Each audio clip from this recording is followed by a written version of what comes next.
Hey, allocated seat.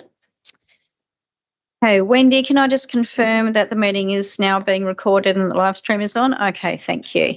So I have pleasure in opening the council meeting of the 17th September 2024 at 6 p.m. and welcome all those in attendance. The City of Vincent would like to acknowledge the traditional owners of the land, the Whadjuk people of the Noongar Nation, and we pay our respects to elders past and present. And we also acknowledge that the City of Vincent has a role working towards reconciliation and justice for First Nations people. Now, I've got one apology for tonight, and that's Councillor Ashley Wallace, noting that everybody else here is in attendance. Now, can I please get an indication from those people in the public gallery? Is there anyone here who wishes to speak and address the meeting? Okay, fantastic. If you haven't been to a council meeting before, please ask when you come forward, can you please state your name and the suburb in which you reside, and also which agenda item you wish to speak to, and we do time to 3 minutes. So if you, for any reason you don't want to appear on the live stream, please just tell us and we can turn it off so that only your voice is heard. And what's going to happen is that a summary of your remarks are going to be put in the minutes. Okay, so who would like to come forward and address the meeting first, please? Yep, just come forward, please. Thank you. You just need to say your name and you can say where you work in this instance. My name's Dean Turner. I'm the CEO of East Perth Football Club at 246 Vincent Street in Leederville. And also I'm on behalf of representing Peter Capes as well as the CEO of Subiaco Football Club. Tonight on our agenda, there was agenda item 6.3, which is around a decision to require further value seeding into Leederville Oval. My notes tonight, I really just wanted to speak a little bit about where we've got to today, and I wanted to acknowledge the new Mayor, Alison, and this council for the work that's been going on behind the scenes. We started some 12 years ago, and it's great to see Ron Alexander in the room, who set the agenda for Leederville Oval to be the centre of excellence. We've seemed to have lost our way in many ways, but fortunately over the last many years, we've been working together with the council and in particular David McClellan, who's taken on, and we've now seeded for the venue a grant from the state government of $3.8 million. That's been announced, which has been fantastic. We've also worked very closely with the Football Commission and the AFL. Unusual to get money out of the AFL, but we managed to get a combination of $500,000 for the Oval around that. We received a state government night program grant of $230,000, and also both clubs, Subiaco and the East Perth Football Club, have committed to put in at least $170,000 towards the balance of trying to make up a gap. The total funding is around 5.2 for the works that we're looking to undertake, which is the lighting upgrade and a turf upgrade. What does that mean for the Oval? It means that the Oval will now be seen as probably the best located and probably number one in the state as a Tier 2 AFL venue. What does that mean? David McClellan's already started in conjunction with Alison. And we've secured the next AFLW match between West Coast and Fremantle. Now it depends which your supporter you are. I don't know which way to go with that. But if you're a West Coast supporter like I am, we're on the way up. But that's fantastic from the Oval, and I suppose it's fantastic from the business community as well, because we hope to attract over 7,000 to 8,000 people, which obviously means the local area will become heavily used. I wanted to thank, in that funding of 5.2, the major funding is obviously the state government, and that was the work undertaken by our president, Brodie Howson, and Alison Zaman, who worked very hard with Rita Saviotti to secure that grant. And again, my thanks especially to Alison for getting involved and taking that on. What does it really mean for Leederville? Being the best located Tier 2 AFL venue for matches, we expect to attract a lot of games here. By the nature of West Coast agreement with their agreement with the City of Vic Park, they can only play so many games at that venue. So hopefully, oh, there's me 3 minutes gone. Thank you again for the 3 minutes. I've been at the football club too long, haven't I? I thought I was going to get more. Thank you. Thank you very much, and good luck to the Mighty Royals as they go into the grand final this weekend. Who else would like to address the meeting, please? Okay, so I do ask, just come up when you're ready to speak, please. Good evening, Mayor and Councillors. My name is Richard Pappas, Managing Director of Celsius Property Group, and I'd like to speak to Agenda Item 9.1, 367 and 369 Fitzgerald Street, North Perth, proposed commercial development, viewing tower. For the minutes, I live in Scarborough and I'm a part owner of 5 properties in the North Perth Town Centre, not including the subject site. As you'd be aware, Elmer Square consists of over 100 studio, 1, 2, 3 and 4 bedroom apartments and over 1,500 square metres of ground floor retail and food and beverage. With a value of more than 100 million, it is the largest mixed-use project to ever be undertaken in North Perth. As part of securing finance, pre-sales are required for the development and a very substantial marketing and advertising program has been pulled together, including the viewing tower, sales gallery, on-site signage, and soon a significant marketing campaign. Prior to commencing a broad marketing campaign, we wanted to afford North Perth locals the opportunity to express their interest, and I can confirm we've had over 110 downloads of the QR code based on our current signage and over 250 inquiries to date. We are aware of some antisocial behaviour around North Perth and more specifically over the site, including graffiti attacks on our signage, squatting by one homeless person and one reported instance of someone from the public accessing the viewing tower without permission.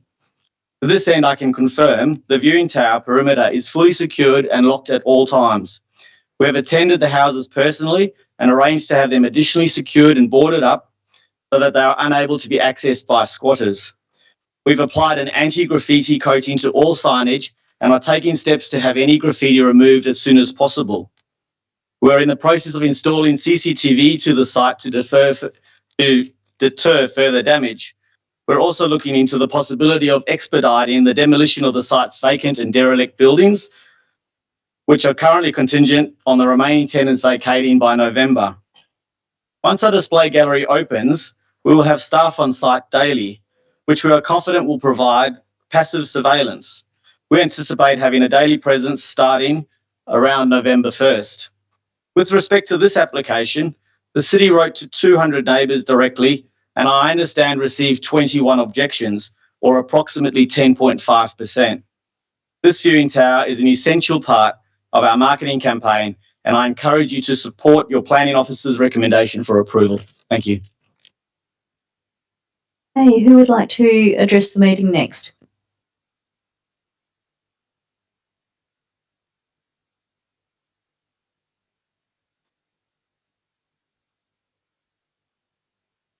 Leslie Flory, 79 Sass Ave, Mount Hawthorn. Good evening, Mayor Zaman and councillors.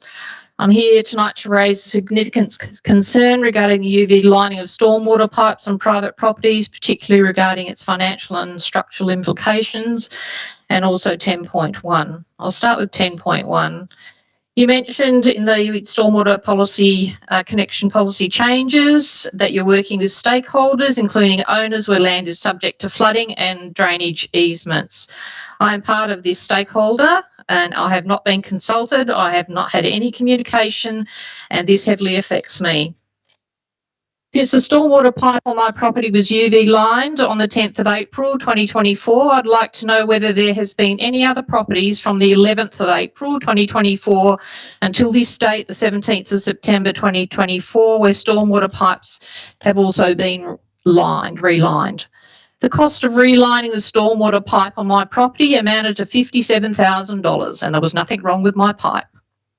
Given that there may be over 40 plus properties where stormwater pipes run through private land, as confirmed by the City of Vincent, the total financial impact of relining these pipes could reach an estimated $2.2 million. That's $57,000 by 40 properties.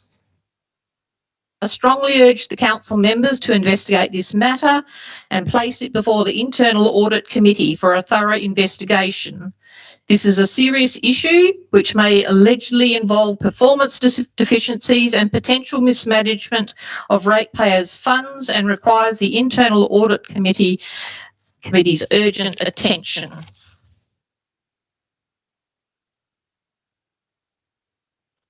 Right. So, compaction. There is a significant financial and structural risk if these properties have pipes that lack proper compaction, especially if they are UV lined by the City of Vincent without addressing compaction beforehand. Should compaction occur post UV lining, for example, a resident may wish to develop, build or make extensions to their home and the City of Vincent has not compacted around the stormwater pipe, is the City of Vincent going to take responsibility for any damage to the pipe because they have not followed City of Vincent engineering policies and procedures? Several additional questions regarding the City of Vincent administration. I'd like to know in what month and year was the City of Vincent administration reception cashier area moved to the City of Vincent Library? I would like to know the total cost incurred in relocating the administration reception cashier area to the library. I'd like to know what were the total costs spent to move the administration reception cashier area back to the main City of Vincent administration building. And I appreciate all my comments to be noted in the minutes of the meeting and a detailed response to my concerns. Thank you for your time.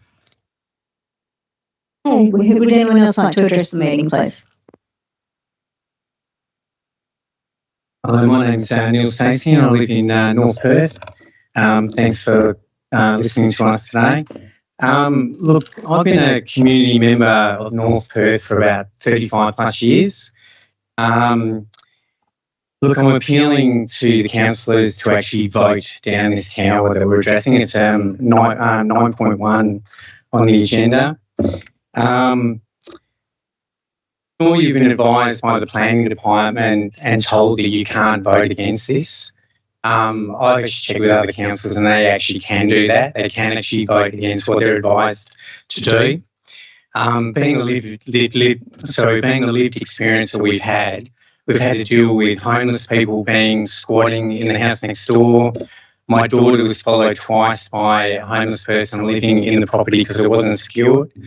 We've actually seen people smoking cones up on the top of the tower because it's not secured properly. There were people having a picnic up there. This tower is just really overlooking everybody's property. It hasn't been secured properly. Basically, I'm just basically asking you to vote against it. I think the community have already won enough from this developer already, and this just is another example of what's been going on with this property at the moment. I could basically go through a whole heap of facts and figures to actually explain that to you. You were given a number by the developer saying how many submissions came in. It was 87.5% people voted against this tower in those submissions, and the community are really questioning why they go through this process of submissions to basically not be listened to. This is an opportunity for councillors to actually do the right thing by the community at the moment, and we've probably already had enough. So thank you for your time.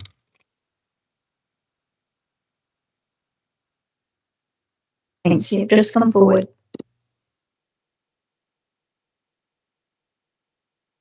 Good evening. Thank you for giving me your time. My name is Emily Bird. I live in North Perth. I'm addressing agenda 9.1. It's the viewing tower at 367 to 369 Fitzgerald Street.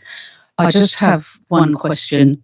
I understand that the planning application for the tower is unchanged from the structure that's already in existence. As I understand it, the City of Vincent planning policy requires that a structure of this type should be provided with shielding to prevent downward overlooking onto neighbouring residential homes. Can anyone explain why the planning department has not required the applicant to install downward shielding in order to protect the privacy of local residents who live directly underneath the tower? Thank you. Okay, thank you. Would anyone else like to address the meeting?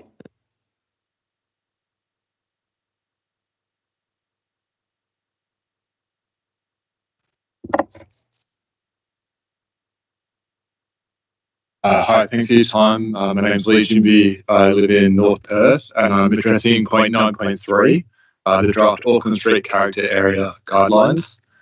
Just a brief comment around some of the dialogue on the council briefing meeting. And just as a landowner for these and hearing what is happening on the street, I'd just like to pass a comment that it's really important that if these guidelines are approved by council and then it proceeds to the next steps, that we take all landowners on the journey of what these actually mean, what it will mean for their properties, and ensure that they have the correct input. The initial survey responses only had 14 responses with 40 landowners, and I'm really keen to see that greater street participation in what those guidelines might mean for them. Would anyone else like to come forward?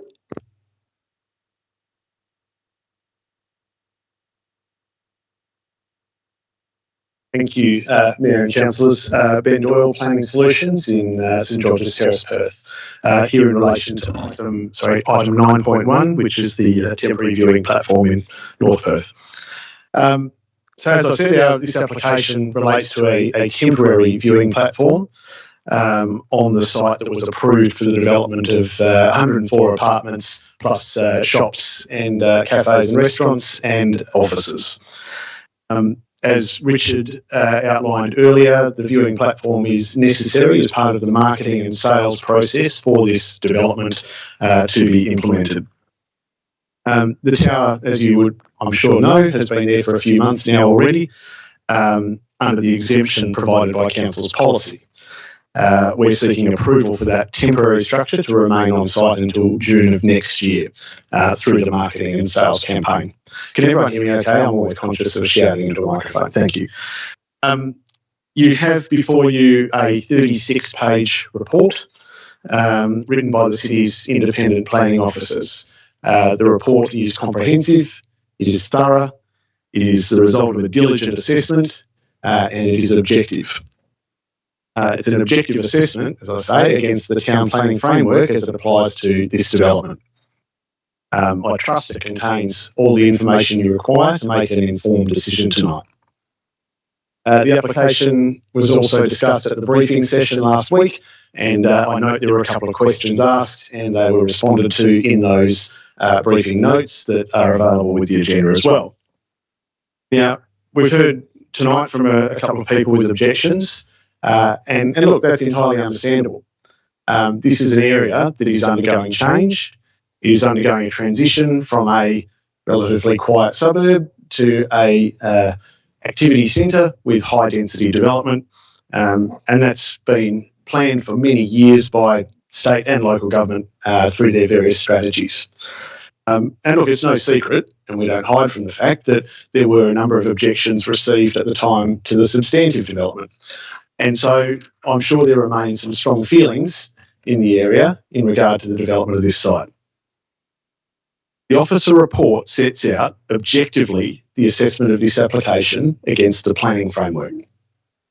And that is the orderly and proper process for making a decision on this application. The report points out, and I know you don't need me to tell you, that clause 67 sets out 28 different matters that council must consider in reaching a decision. And of those 28 matters, only one of them is submissions. There's a whole range of other things that you need to consider, and you need to weigh those and balance those against each other and reach your decision. The officer recommendation assesses them against those matters, and it concludes that this proposal is a temporary structure. Almost done. If you can give me 20 seconds. Thank you. It's a temporary structure that will not have any long-term impact on the streetscape or the amenity of the area. It will not, in fact, it doesn't require an application for up to 3 months. It's an acceptable height, and I will point out it's 47 metres from the nearest residence, and I would say that is why it doesn't have downward screens to prevent visual. Okay. Thank you very much, Mayor. Thank you very much. Thank you. Okay, do we have the next speaker, please? Good evening, Mayor, Councillors. My name is Morris Ryan. I live at 7 Baker Avenue, Highgate. Regarding item number 9.2, over the trial period, the studio's been working with performances there, and I'd just like to say that I don't have any problem at all with it. We haven't had any complaints. All the people are walking up and down the side of our place on the side of the studio entrance. There'd be no trouble with antisocial behaviour or parking or anything else, and I'd ask councillors to vote in favour of it. Thank you. Next speaker, please.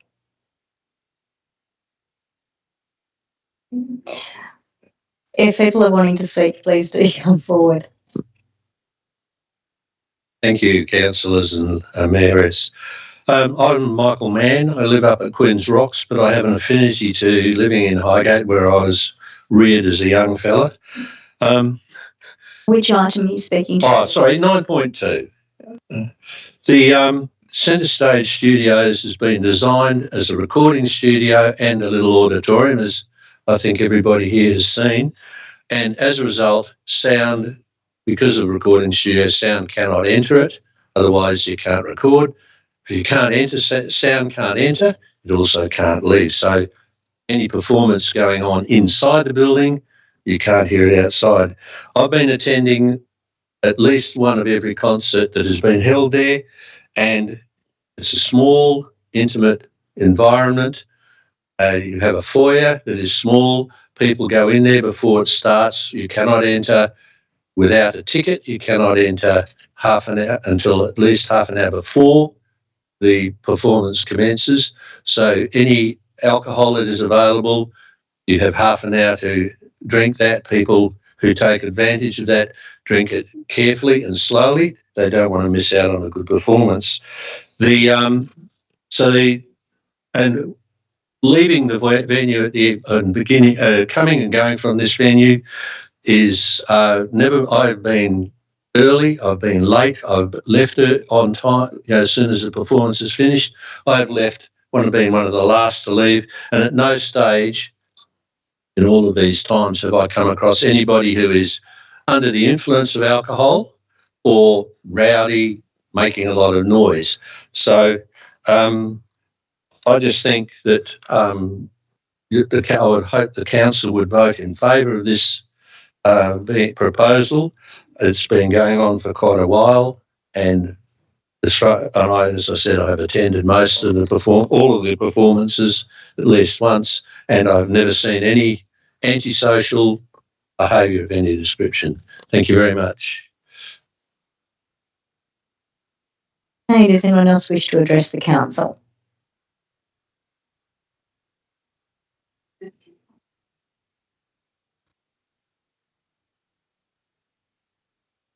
My name is Elizabeth Roberts. I live in North Perth, and I wish to strongly object to agenda item 9.2. My grandmother has lived next door to the property longer than I have been alive.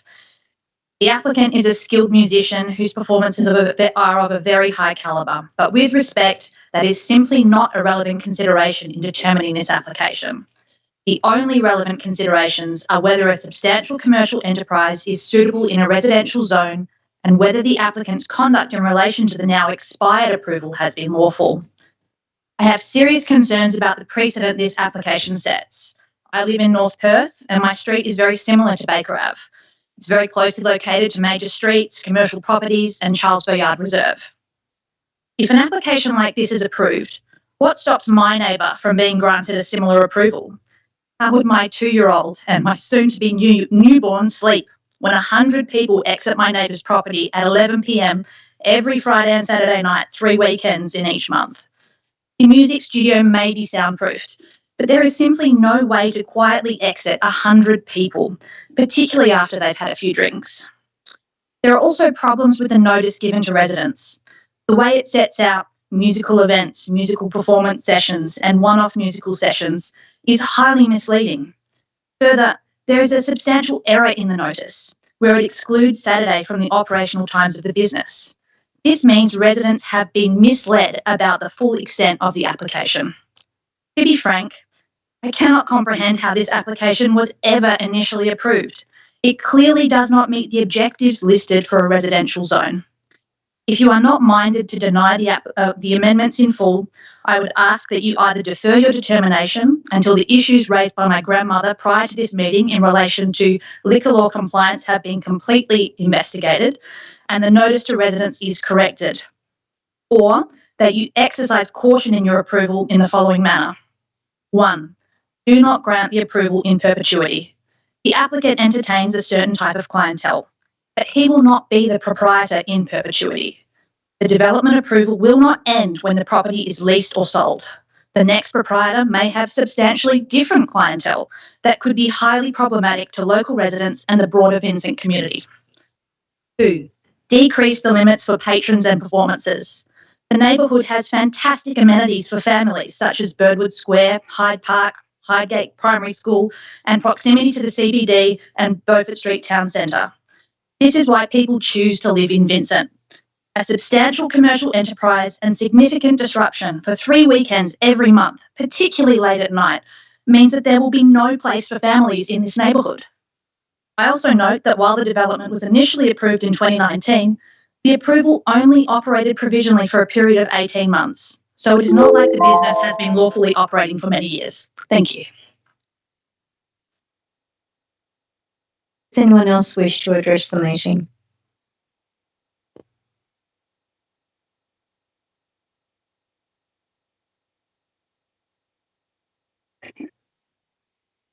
My name is Frances Thomas. I reside at 11 Baker Avenue, Perth. Addressing 9.2. Simply, a so-called music studio that's really a concert venue should have never been approved in a residential zone. It is in the middle of a residential street. It doesn't improve residential amenity. It ruins it, especially at times when most residents are at home on weekends and in evenings. It should be located in a commercial or mixed-use zone. The noise from arrivals and departure vastly exceeds any overflow of noise from commercial venues across the park, such as the Brisbane Hotel or nearby restaurants. The patrons of the concert events are supposed to directly leave after performances. So do many. But many don't. Once the doors from the theatre open after a performance, patrons spill out into Mr. Mundia's backyard, drinking and socialising, often until midnight. He has completely misrepresented the real use and extent of the use of his premises and should not be rewarded for his deception. The increase of 80 people at any one time to this residence on a weekly is completely unacceptable, as it is the fact that he hires the venue out to unrelated conferences. In one instance, there was one for architects that one of my grandchildren pointed out to me. Though not all events being held there are run or managed by the homeowner. Under the requested approval, he can run a small conference venue for 80 people every day. With respect to the use, and council advertisement said Monday to Friday to this use, but your agenda says Monday to Saturday. He justifies this overreach by saying that he might like to record a small orchestra with 80 people, but that's really getting a weekday conference centre approved by stealth, in addition to his late-night concert events. Other home musicians are happy to have 1 or 2 children at a time. He wants 80 adults at a time. Baker Avenue can be a busy by day with school children, pickups and drop-offs, and busy with sporting essentials. You know that when you buy a house opposite the park. But what's occurring in the backyard of a house next to me is a full-on commercial use, much more than that. I ask you, who of you would want this next door to you or your mother? It is reasonable in a residential zone. Could you please, Next to your house, you despite the precaution. Yeah, that's it. thank you. Just that's okay. Thank you. Thank you. Hello, my name is Nick Mondia. I live at 225 Lake Street in Perth. I'm here for Agenda 9.2. Ladies and gentlemen of the Council, I thank you very much for your time tonight. I'm Nunzio's brother, and I've supported Nunzio from the very start of this project up until now, and will always support this project into the future. Part of the support I give is being staff on the event days and nights. In particular, making sure that all outside noise and parking restrictions are adhered to on event days or event nights. Another very important part of my responsibility on the event day or night is to make sure that all surrounding neighbours that are willing to talk to you are in contact and do not have a problem, whether it be noise, parking, whatever it may be, as per our management plan. The City of Vincent previously voted in favour of the studio, allowing us the privilege of an 18-month probation period, which was very successful and made a lot of our patrons very happy and eager to return. Our patrons range from brain surgeons to judges to lawyers to doctors to very successful musicians, engineers, so on and so on. People who are very good in their field, have a great passion for music, and who want to come and relax in an atmosphere where they can come sit down at a very close range and enjoy what they love, which is music. We adhered strictly to our management plan, resulting in no formal complaints or informal complaints. The trial demonstrated our commitment to being very responsible operators and ensuring that the studio ran smoothly and, very importantly, in harmony with the community. The Council has complied a 96-page report which covers everything, and in regards to the studio. And we are very proud to be able to achieve a positive recommendation from the Council, to whom we thank for all their hard work.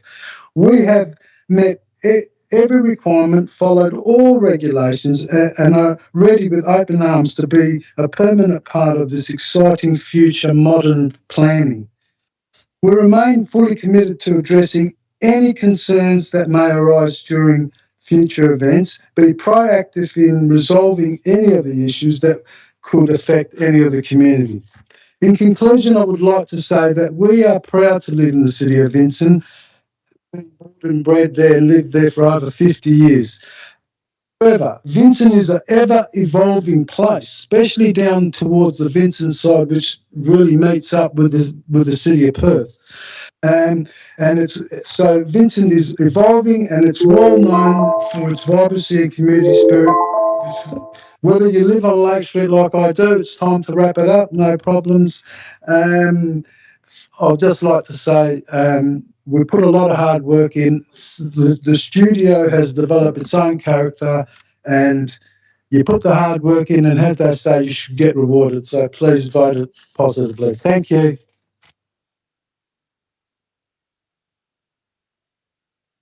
Next speaker, please.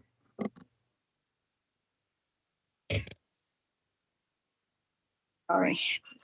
Good evening. My name is Jane, and I live in Perth 6000. I'm here to talk about item 9.2. I am volunteer Center Style Recording Studios, where I help with social media and administrative tasks. And I believe Center Style gives important benefit to our community, and I would like to explain a few key points. First, There is a clear evidence of strong public interest and growing demand for Centre Stage. Over the last 12 months, more than 10,500 people visited our website. In the last 90 days, our social media reach has grown by 800%, now reaching 54,000 people. This reflects the community's strong interest in the event we host. Audience feedback highlights the venue's success. A former Vice Chancellor of La Trobe University and Australian author recently attended a show and remarked, "What a wonderful gig. If you have a mailing list, I would love to be on it." Similarly, a former multimedia resource officer at ECU University praised the performance as an awesome musicality with clarity, depth, tonal authenticity, and sonic spatiality like we never ever heard before, emphasizing the venue's ability to deliver high quality, memorable experiences. Second, Centre Stage is a vital platform for helping young performers grow by giving them a quality space to perform. We support the growth of emerging artists while also driving increased foot traffic to local businesses and restaurants. Centre Stage has also collaborated with City of Vincent on significant projects to produce a COVID conversations documentary which reached 95,000 views on social media platforms. This project is now part of City's growing local history collection, preserving valuable community stories for future generations to explore. Finally, Centre Stage used the universal language of music to bring people together and support meaningful causes, from fundraising for sick children through telephone to support Alzheimer's research. In conclusion, I urge the Council to support Centre Stage in becoming a permanent recording and live performance venue. Centre Stage is committed to helping the community, and it has shown its economic and cultural value. By supporting the studio, the City of Vincent can help Centre Stage grow and benefit by whole community. Thank you for your time and consideration.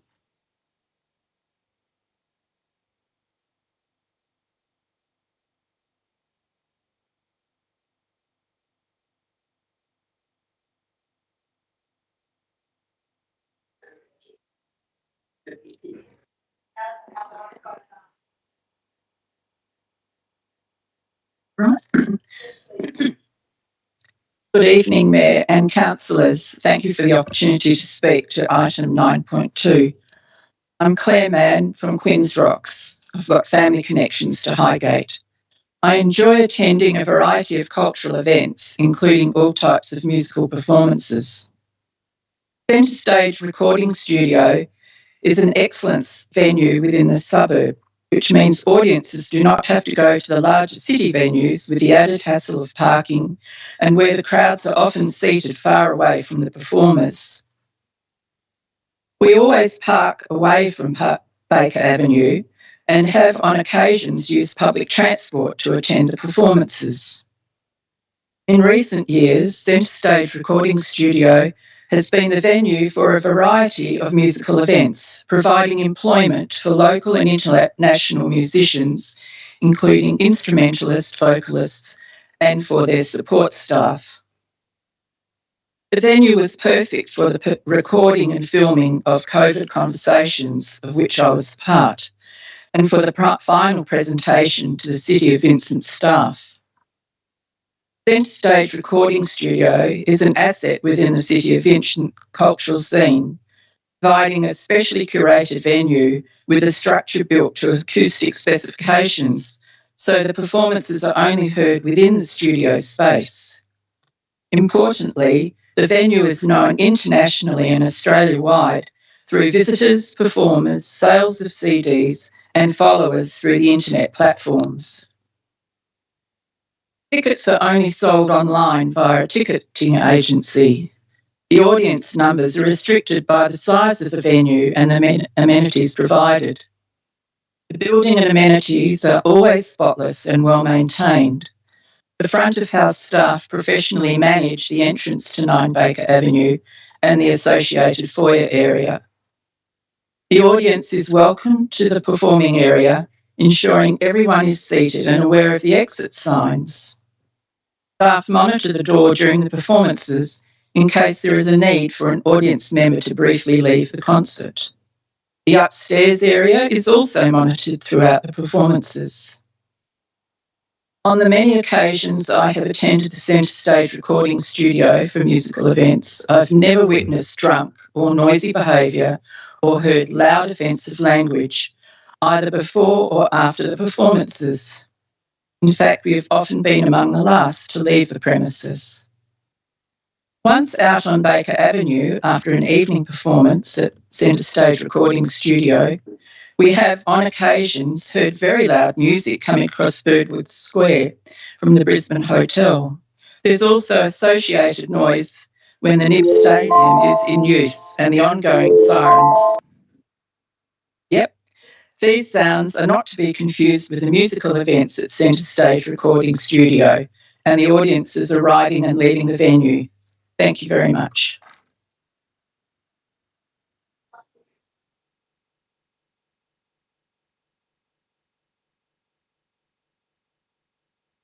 Good evening. My name is Nunzio Mondia. I live in the Perth 6000 area and would like to speak on item 9.2.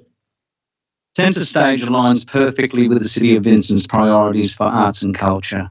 We've upheld full compliance, managed the venue with professionalism and received no complaints, not one, throughout the entire trial period.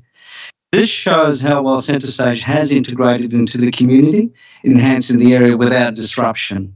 I urge the Council to recognise the strong community support and trust our planning team and their positive recommendation. The decision honours the community's vision from the earlier Imagine Vincent survey to create a vibrant hub for creativity and connection. At this stage, I'd like to thank all the councillors for taking the time to visit Centre Stage Recording Studios and our professional planning department for their guidance and proactive approach in ensuring that we are on track with regards to the city's vision statement. And more importantly, listen to the voice of the community as a whole going forward. We know that in 10, 15 years' time, our demographics are changing. We'll be dealing with more 30 to 40-year-olds, and they want a lot of new things into the area.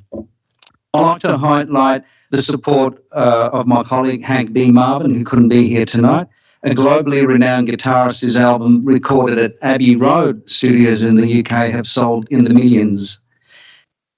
He states, it's an excellent venue and I feel compelled to write and register my support for the studio to continue operating as a live performance venue beyond its trial period. Several points I would like for you to consider. Community arts asset. I believe the studio is a valuable arts asset in the community and it provides a creative outlet for musicians, artists and others through recording and live performance opportunities. Superb acoustics. With regards to compliance and management, I believe from what I have personally experienced that Centre Stage meets all the compliance criteria. This has been evident during our concerts where the venue has been professionally operated and managed, and audience members have agreed with this observation. And I ask you to refer to the full letter version that has been submitted. From the Northbridge Common Group, many of the attendees have never visited the area, and this can also help to prompt a positive view of an area which is often unfairly stigmatised. It's a community space that brings a wholesome crowd into our area. And again, there's the full letter version for your perusal. And then commentary from our social media pages, and we can go on, but I'll just point out 3 from our last concert. Bought my tickets right away on the 31st of August. Can't wait to see you guys again.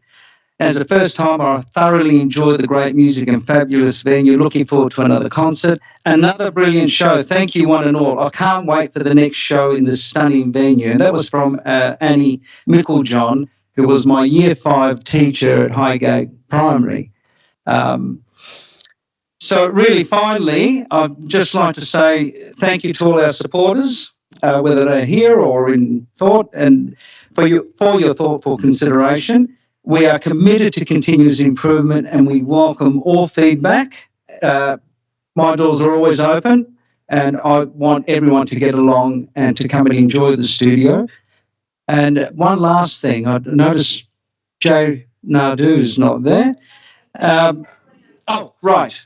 Okay. I was going to say there's still hope for the Jay Nardu Big Band from last time, but thank you.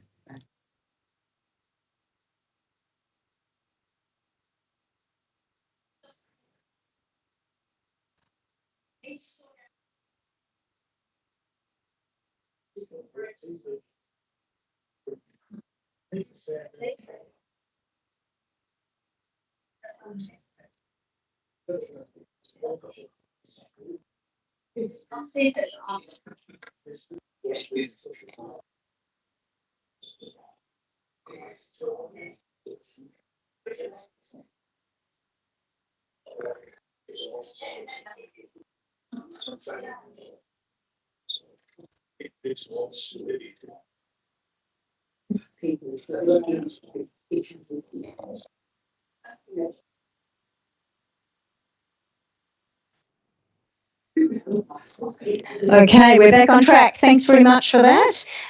Okay, who would like to come and address the meeting now, please? Thank you, and thank you for your patience. Good evening, Dudley Meyer, Highgate. The first item I'd like to speak to is item 10.1, the stormwater policy. I mentioned in an email to council members that I don't think there's been valid justification for imposing a greater burden on commercial developments, saying that residential developments should have a lower burden because they, and I'm quoting, the greater opportunity to manage stormwater on site because of the green space and light just doesn't cut it. I think council has got to stop accepting weak reasoning and start to insist on some intellectual rigour in these areas. And also, you better make sure that we as the community get value before you spend $800,000 on a drainage truck.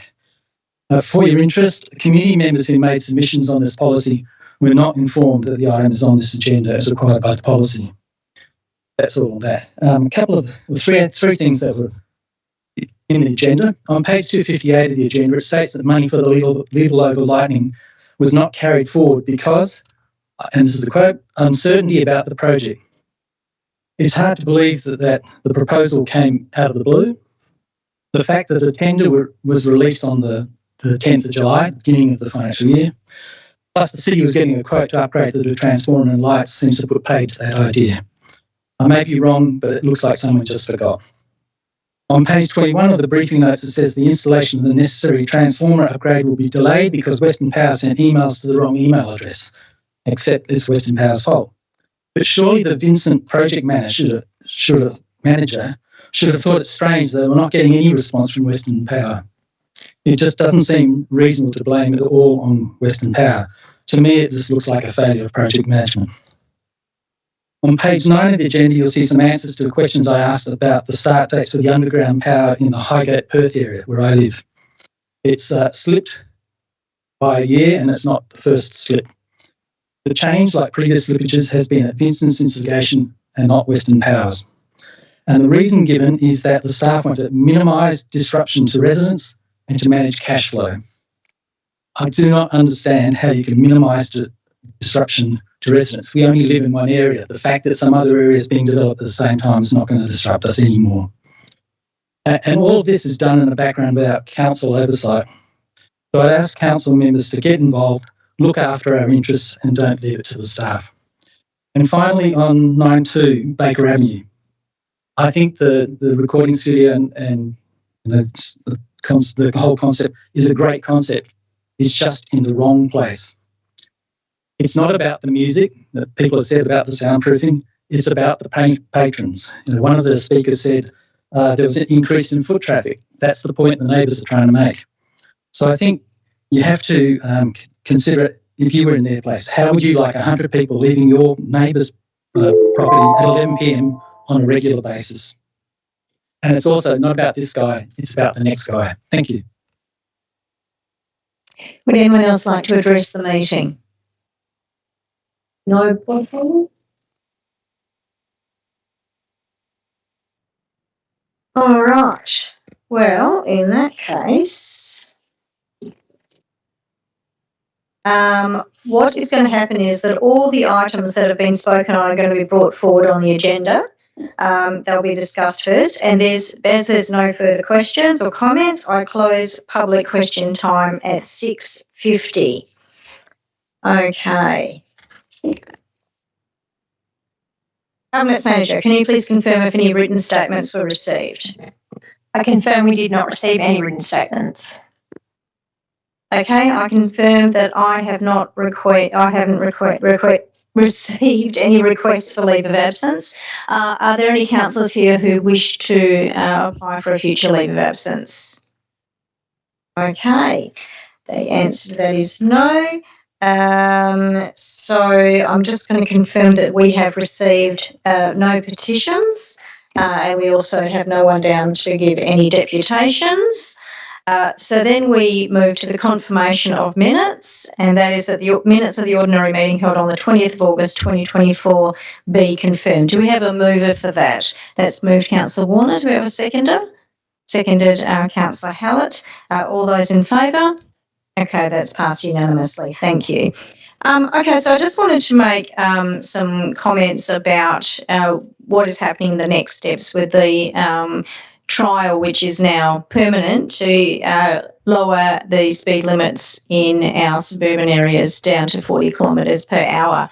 It has now been rolled out, as I've said. It's no longer a trial. It is now the standard, and there has been a few residents that were concerned about some of the placage of some of the signs, but we've spoken to Main Roads about that, who were responsible for putting in the signs, and in some instances it's been moved, but yeah, basically just hopefully that's all sorted out now. I also have had quite a bit of contact from residents who are concerned about enforcement of the 40 kilometre an hour limit. Like, they're really happy to see it, but they just want to see it actually being followed. And I suppose my response to that is to remember that issues of speeding is an issue with the police. What I would like residents to be mindful of is that if they think there is a certain area where routinely 40 kilometres an hour is not being followed, you can of course get in contact with the council so that we can bring that to the attention of the police, but otherwise I do encourage you to contact the police directly to see whether they'd be prepared to set up some sort of speed trap, if you like, to see if it really is a routine problem. But at the moment, the council's focused on trying to educate people about the reduced speed limit and to encourage people to think about slowing down the speed. The other thing is, I do want to assure residents that the 40 kilometres an hour limit is only one of the strategies that's being employed to try to slow down our streets. We will still be looking at other traffic calming measures, as per priority and as per the available budget.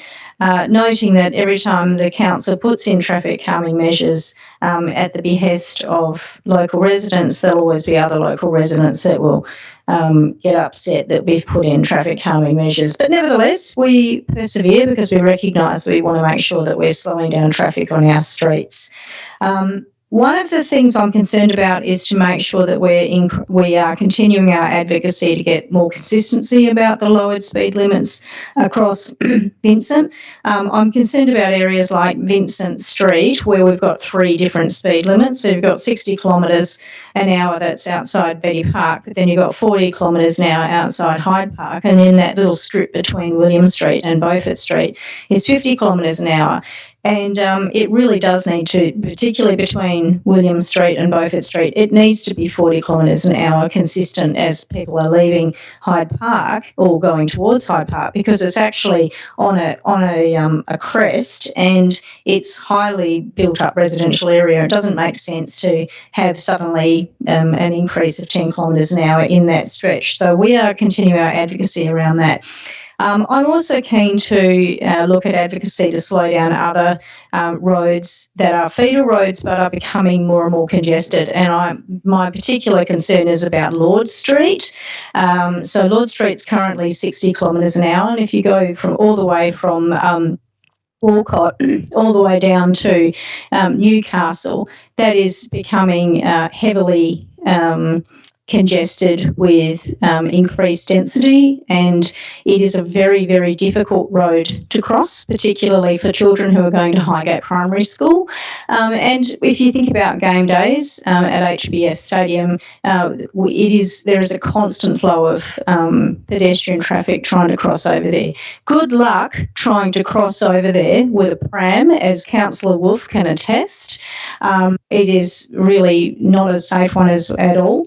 And one of the reasons I've got a bit of a BNY bonnet about it is because within the course of 4 weeks, both of my sons were in car accidents on Lord Street, and in both instances the cars were totaled. So it is actually something that has affected me personally, but it is a problem. So we also need to look at what's happening with the town centres, and I'm conscious that particularly areas like North Perth and others, that we need to have the strategies to slow the traffic down. And I know there's a call for more electronic signage, and so that's something that we're calling on main roads to actually consider along those corridors as well. We do need to make sure we are slowing down our streets. It's better for humans, for cyclists, for people who are on e-scooters, for our dogs, and we need to make sure we're doing what we can to minimise the rat running, or ideally prevent it entirely, and also make sure we are diverting traffic onto those very big main roads where people can more readily get around. So a huge priority for us, and I'm really pleased that the Perth Inner City Mayors Group has decided that they are also going to be picking up on the 40 kilometre slowing limits in some of their areas as well, because this will become the norm for inner city councils. So I just thought I'd give that quick update.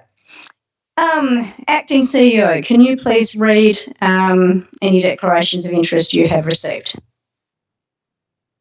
Thank you, Mayor. We have 4 declarations of interest. The first is from Councillor Suzanne Warner, who has declared an impartiality interest in item 9.2. The extent of her interest is that she is acquainted with the applicant, has helped him arrange events in the space and has attended events in the space. Yourself, Mayor Alison Zamon, has declared an impartiality interest in item 10.3. The extent of her interest is that she is a member of the East Perth Football Club. Likewise, you have also declared an impartiality interest in item 10.4 for the same reasons.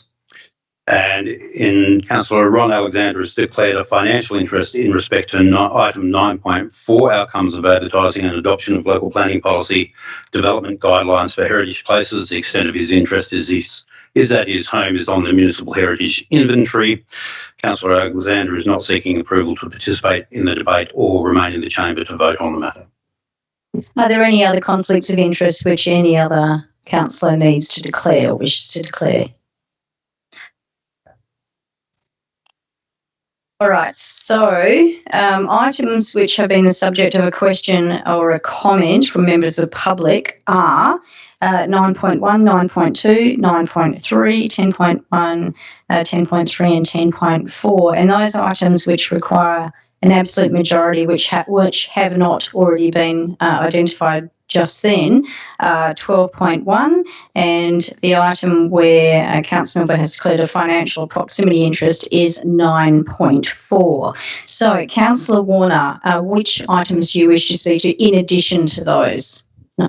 Okay, Councillor LaFontaine, Councillor Castle, Councillor Greer,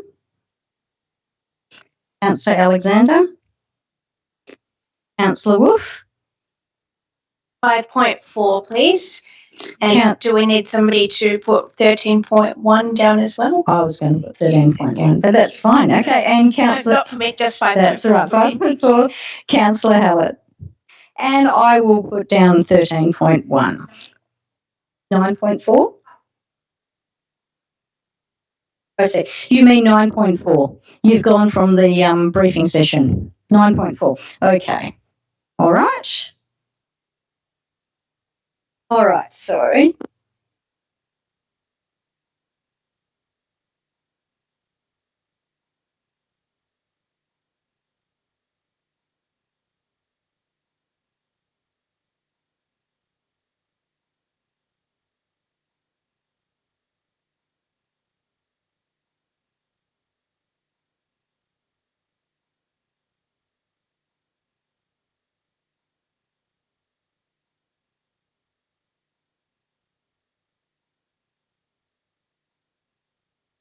Okay.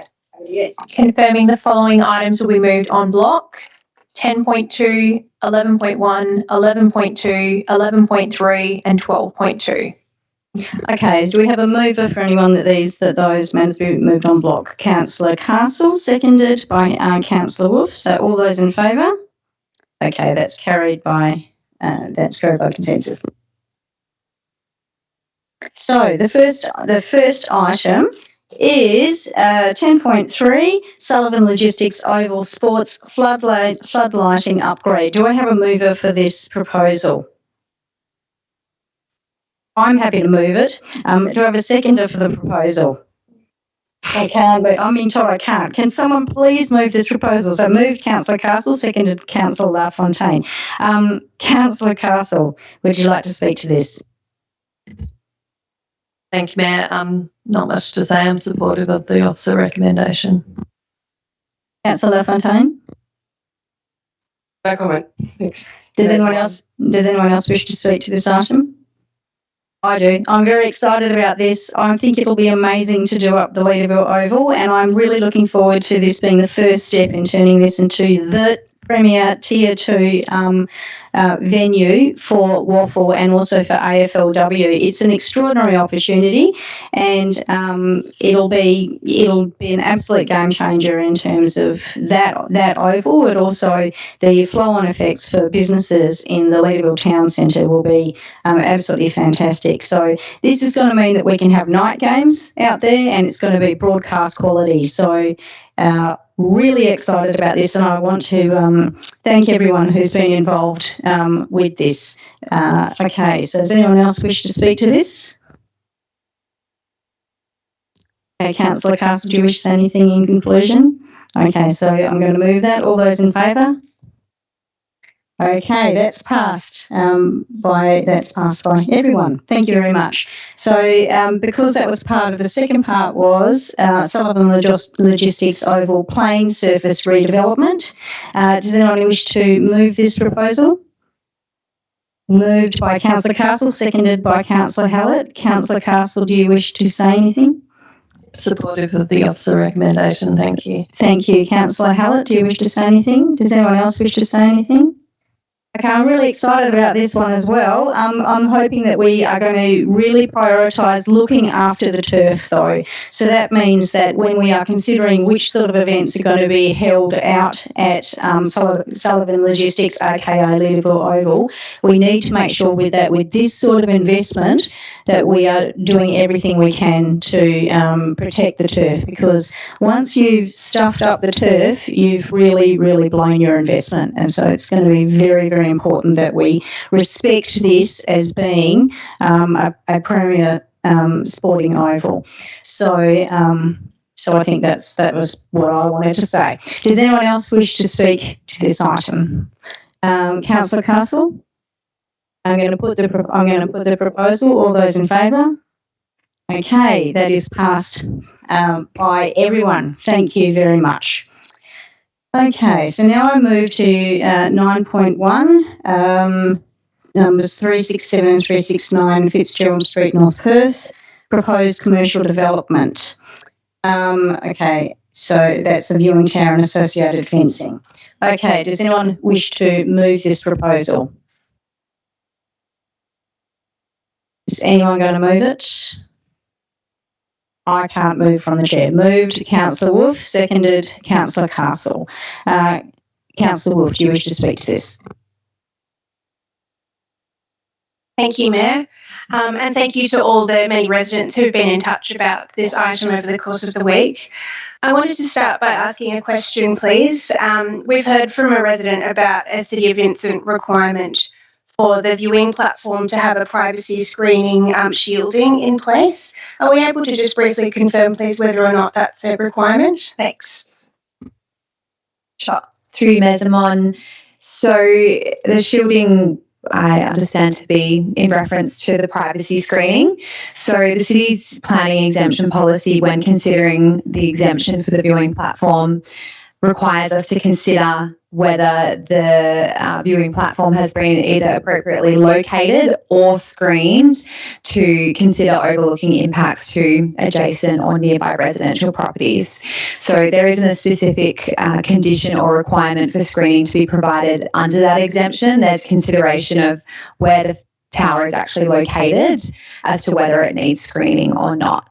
So at the time that the building permit was lodged for the proposed viewing platform, we undertook that assessment. Because the viewing platform is located to the southeastern portion of the development site, it's well separated by 46.7 metres to the nearest residential property. And that was considered a sufficient distance to reduce overlooking impacts from people scaling the tower. So we also note that while there isn't any deemed to comply division setback standards for this type of structure, the residential design codes do provide a general base or guidance in terms of code division setbacks for unenclosed raised habitable spaces, and that's at a maximum of 7.5 metres. So it's a general base that we can use as a little bit of a guide while not a requirement, noting that, as I said, there's a 46.7 metre setback, which greatly exceeds that. And also just considering that the setbacks to the western boundary, which is to the adjoining residential properties, the deemed to comply standard is 12.5 metres as measured to the midpoint of the right of way, and they greatly exceed that at 44.7 metres. So in summary, having regard to the location of the structure and the quite significant setback, visual privacy screening was not considered necessary and it was not required to meet those relevant exemptions, or in considering the extension of time for that approval for another 9 months, not in perpetuity.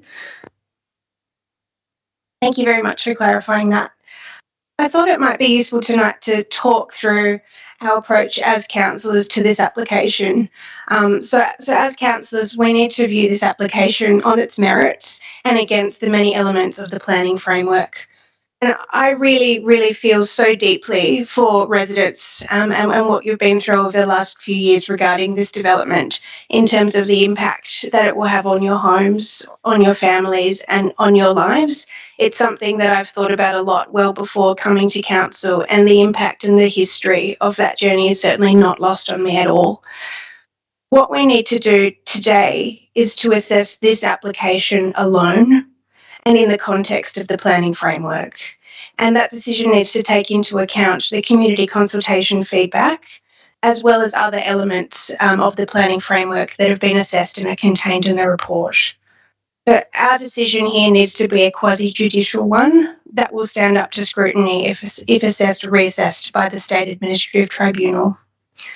So on the balance of all of the factors, particularly in light of the temporary nature of the structure and the conditions imposed to reduce impact, I do support the officer's recommendation. I would like to speak specifically to antisocial behaviour. I was really pleased to see in the recommendations in the report that there are recommendations, a number there that go to antisocial behaviour and that issue. So things like the fencing and visitation being by appointment. And I was really glad to see that these conditions have been drafted as needing to be implemented to the satisfaction of the city. What we're hearing, though, is that there is still a little bit of a gap between what's in the briefing note in terms of no ongoing antisocial behaviour issues and the issues that we're hearing from the community. So things like trespassing, people having picnics on the structure and smoking on the structure. If this application is approved tonight, what it will do is it will establish a formal process for those issues to be addressed via the city. So I thank the manager who said that administration can circulate details to residents about how to make a complaint for breaches of conditions via this process that can then be investigated by the city through the perspective of the planning conditions or via the city's health team. I also note that we've heard from the developers about plans to install security cameras and expedite demolition of the vacant buildings where there has been a lot of antisocial behaviour reported. So I hope that Celsius will act swiftly to make those changes, which are not only in their own interests, but definitely in terms of the community's interest, an important step for safety and addressing the antisocial behaviour. Councillor Castle. Thank you, Mayor. Thanks, Councillor Wolfe, too, for laying that out. You've covered a lot of the questions and the points that I was thinking of as well. I don't think it's any surprise to anyone here that I hear and understand the concerns of the community and well understand the history and the context of this application. I sat on the JDAP when this original application was heard, and unfortunately in that case I was the only councillor representation on the day, and it's something that as a councillor here I've dealt with both the applicant and the community for a long period of time to hear both sides and to understand and hear the community's concern. But as Councillor Wolfe said, what we're considering today is not that application. This is not the same as the original one, and it's also not an opportunity to re-prosecute that original application. We have to look at what is before us, knowing that there is already an approval in place to build the development on the site. I think given that, it is not inappropriate for the applicant to want to seek a way to ensure that their development is viable. And this is a mechanism that is quite widely used and has a process with the city for both exempt approvals for a very short period of time and for an extension for a temporary period of time. What I see before me is an application that is approvable and, more importantly, I think not defendable if it was refused at the SAT. That's something that is really important for us to take into account. It is important to the integrity of decision-making at Vincent and at all councils. It's not something that we take lightly or blindly follow the recommendations. But, and of course, it is open to council to disagree with the officer recommendation. We've done that many times. But I'm also very cognizant of what I can and can't take into account when exercising that quasi-judicial powers, and what is relevant and not relevant to a planning decision, and also what is in the best interest of the city as a whole. While I am very sympathetic to the concerns of the community, and I understand that this tower and the development that will come will have a major impact on their lives and their homes, I just don't see that there is sufficient grounds for us to refuse this application today. I'm really pleased to see that the applicant is taking the concerns of the community seriously and have measures that they have considered, particularly for the antisocial behaviour. That is a big concern, and I think it will be some time before this property is active. And so that is definitely something that needs to be addressed across the life of this viewing platform and until the development actually commences. So I look forward to seeing that, and I look forward to the city being able to monitor the operations of that and monitor any complaints that are received to ensure that those impacts are reduced as much as possible. Councillor Fontaine. Thank you, Mayor Zamon. Thank you for those comments. I think I would agree with Councillor Wolf and Councillor Castle on this one. I do feel aggrieved on behalf of the residents who are impacted by this. And I understand this as an issue with the process for reasons which are detailed in the report.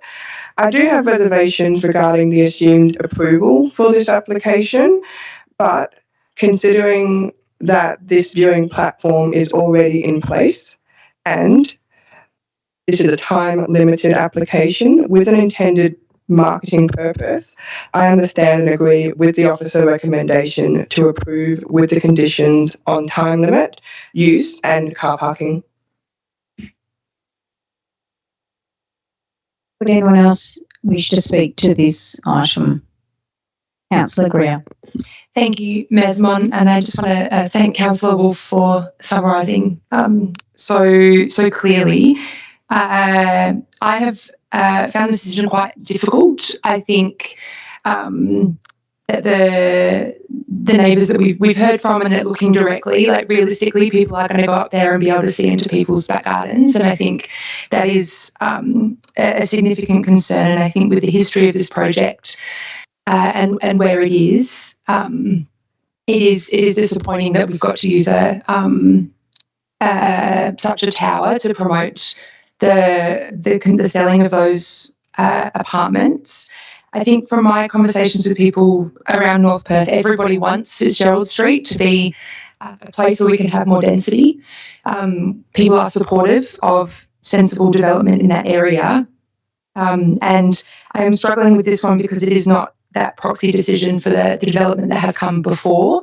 It is our job to look through the range of considerations for this structure, and on balancing that structure, it is very difficult for me to say that that structure shouldn't be there. And I think that's really tough. And I think the only thing that's sticking there for me, that this is a temporary structure and it is for that time limited period. So just wanted to add, and thank you again, Councillor Wolf, for summarising that so clearly and acknowledging it is a very difficult decision I feel that we're in this moment. Councillor Warner. Thank you. Every time we get asked to review an element of this project, I can't help but feel terribly uneasy. It's a development that is really stirring strong emotions amongst many in the community, including some good friends of mine. I generally want to contribute to creating a neighbourhood that everyone feels proud to be a part of. However, we have to acknowledge the facts. The project has been approved, and what we're being asked tonight is not about approving the project. I understand that every step forward with this project is going to provoke further public outcry, but the reality is this is happening, and yes, it will impact traffic, and yes, it will impact on neighbouring houses. But that decision has been taken, and we need to manage its effects now. Setting aside the emotions surrounding the situation, I focused on the planning aspects that require discretion in this case. The project is designed to be a secure space intended for use during specific times by a maximum of 3 people at once, including a staff member. All necessary measures should be taken to ensure that privacy and security is upheld.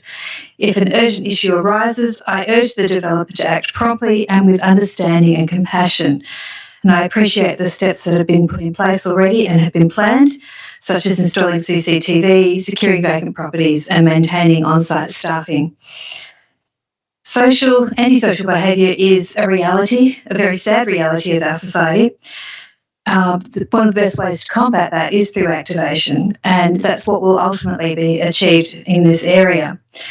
The developers are progressing towards that goal. And whilst I understand that the neighbours would like this to be perhaps halted, the decision has been taken. Much as I wish I could alleviate their concerns, my role here is to focus on the planning elements that require our discretion. And considering those elements, land use, height, fencing and parking, I support admin's recommendation. These aspects meet the objectives of the relevant policies. Does anyone else wish to speak to this proposal or on this proposal? Councillor Wolf, do you want to say anything in conclusion? I'm going to put the proposal. All those in favour? That's passed. Thank you. And now we'll move on to item 10.1, outcome of advertising and adoption of stormwater drainage connections policy. Do we have a mover for this proposal? I have a mover. Okay, that's moved Councillor Hallett, seconded Councillor Castle. Councillor Hallett, is there anything you wish to say to this proposal? No, I'm supportive of the policy. I am wondering if administration could comment on what's been raised about this idea of differentiating between commercial and residential properties. Through Mayor Simon, the comment would be that the overall combination of extensive impervious areas on a commercial lot compared to a residential lot would be much more extensive. You have a bigger footprint, you have more paved areas rather than your standard residential single-storey building that has a lot more softfall.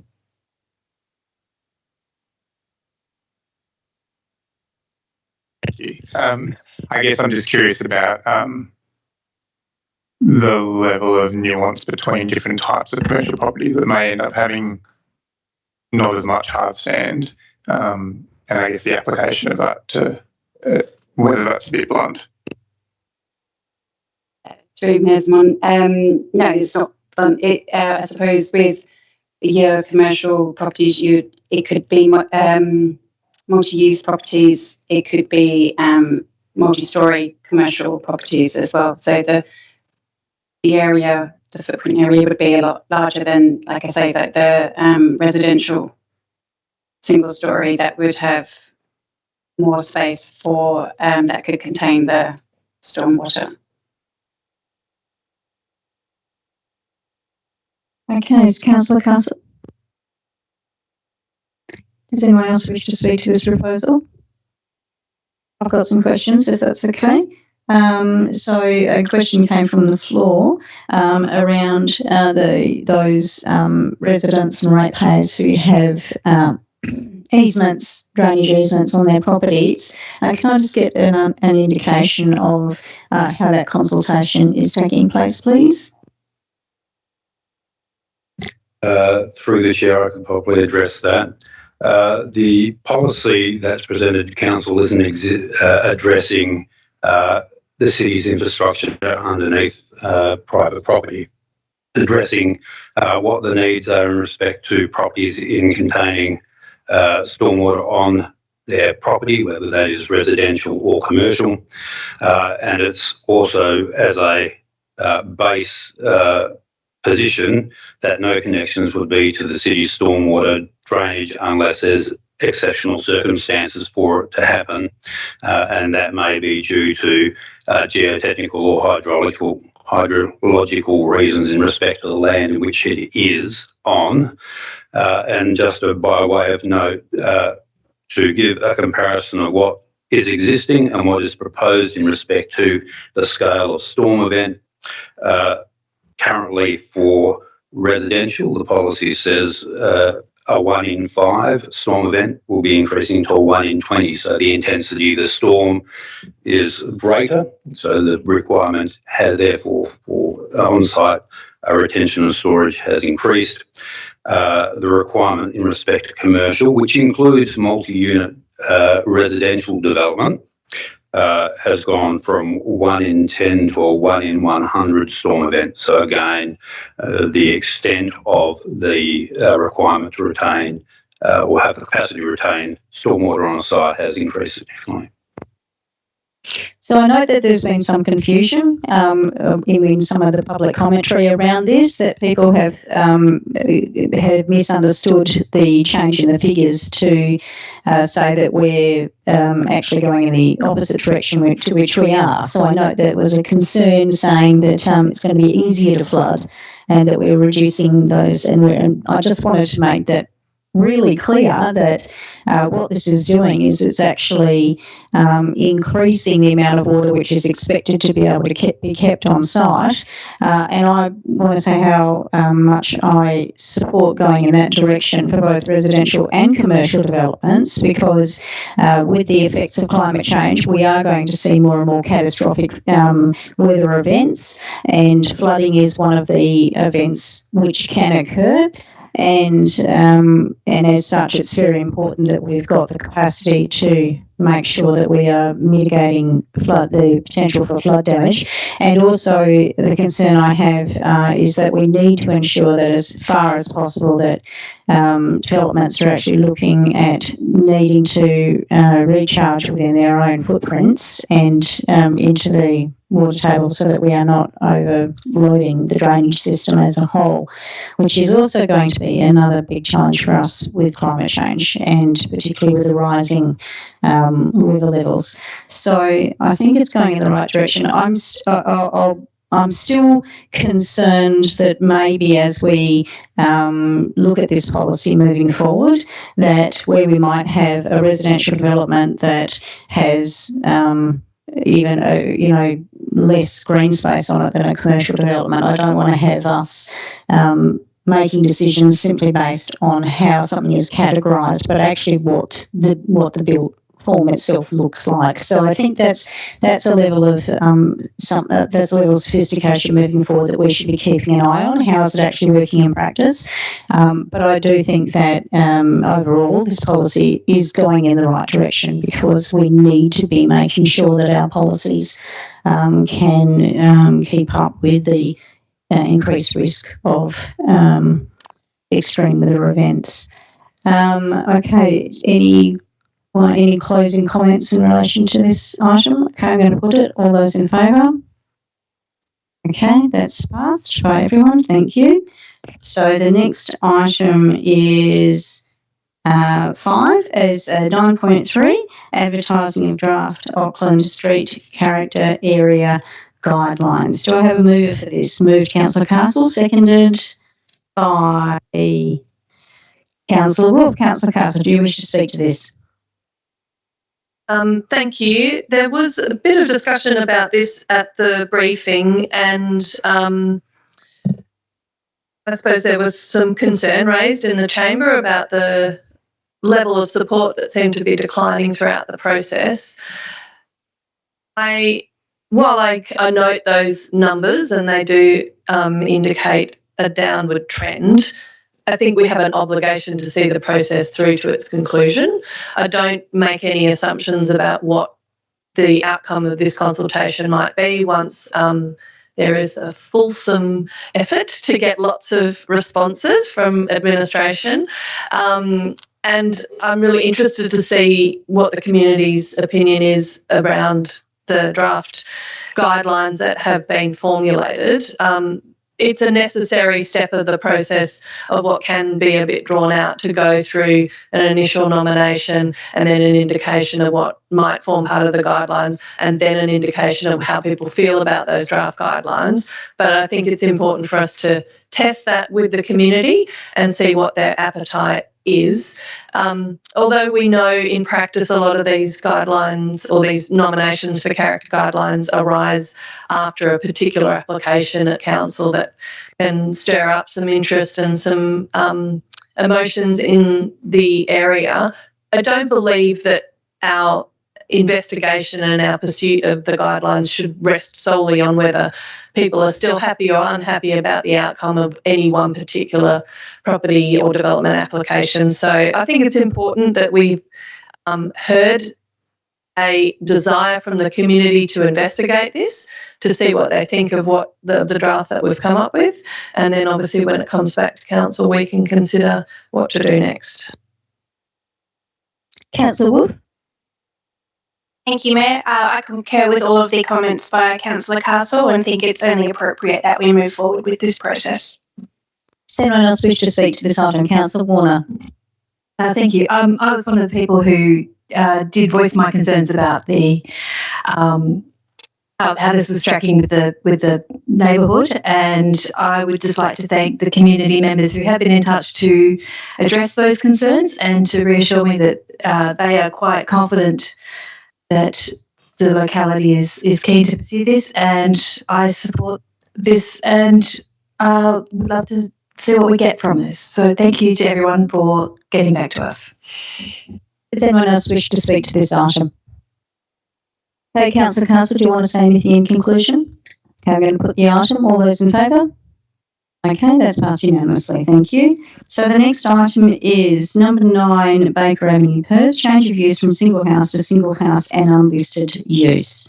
Do we have a mover for this proposal? Moved, Councillor Castle. Do we have a seconder?